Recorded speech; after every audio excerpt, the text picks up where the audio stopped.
நான் இங்கே NEET exam first time எழுத வந்திருக்கேன். நல்லா ப்ரிப்பேர் பண்ணியிருக்கேன். எல்லா ஸ்டூடெண்ட்க்கும் ஆல் தி பெஸ்ட். நான் வந்து கோச்சிங் கிளாஸ் போய் தான் படித்தேன். எஸ்பிஎஸ்கே கோச்சிங் கிளாஸ் போனேன். அங்கே நான் வந்து 12th சேரும் போதே போயிட்டேன். நான் 12th நீட் கோச்சிங் போயிட்டுருக்கேன்.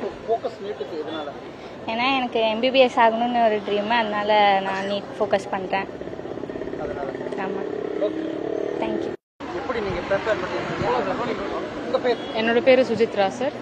ப்ரிப்பரேஷன் வந்து 12th முடிச்சுட்டு 1 month கிராஷ் தான் எடுத்தேன். லைக் ஃபர்ஸ்ட் அட்டெம்ப்ட் இந்த தடவை.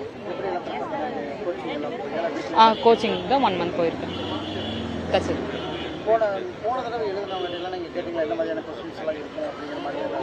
போன தடவை சீனியர்ஸ் கொஞ்சம் சஜஸ்ட் பண்ணாங்க இந்த மாதிரி ஐடியாஸ் அப்படின்னு, அதை வச்சு கொஞ்சம் ப்ரிப்பேர் பண்ணியிருக்கேன். That's it. கொஸ்டின் பேப்பர் பார்த்தா தான் தெரியும்.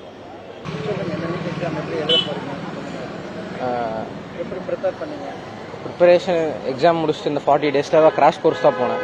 ஸ்டார்டிங்லேருந்து ப்ரிப்பேர் எதுவும் பண்ணல. இந்த 40 daysல படிச்சிருக்கேன். எவ்வளோ மார்க் வரும்னு எக்ஸ்பெக்ட் பண்ணோம். போன தடவை எழுதினவங்கள்ட்ட நீங்கள் கேட்டிங்களா எந்த மாதிரியான கொஸ்டின்ஸ் எல்லாம் வரும்னு? ஸோ அதெல்லாம் கேட்டோம். ஓகே, போன தடவை இருக்கிறவங்க என்ன சொன்னாங்க? நீட் எக்ஸாம் எழுதினவங்க லாஸ்ட் இயர் கொஞ்சம் மாட்ரேட்டாக தான் வந்தது, ஈஸியாக எடுக்க முடிஞ்சிச்சு அப்படின்னாங்க. மார்க்ஸ் எடுக்க முடிஞ்சிச்சு அப்படின்ற மாதிரி சொன்னாங்க. அப்படின்னு சொல்லுங்கள். எவ்வளோ மார்க்ஸ் எடுப்பீங்கன்னு உங்களுக்கு நம்பிக்கை? எனக்கு ஒரு 400 to 500 அந்த மாதிரி. Okay, thank you.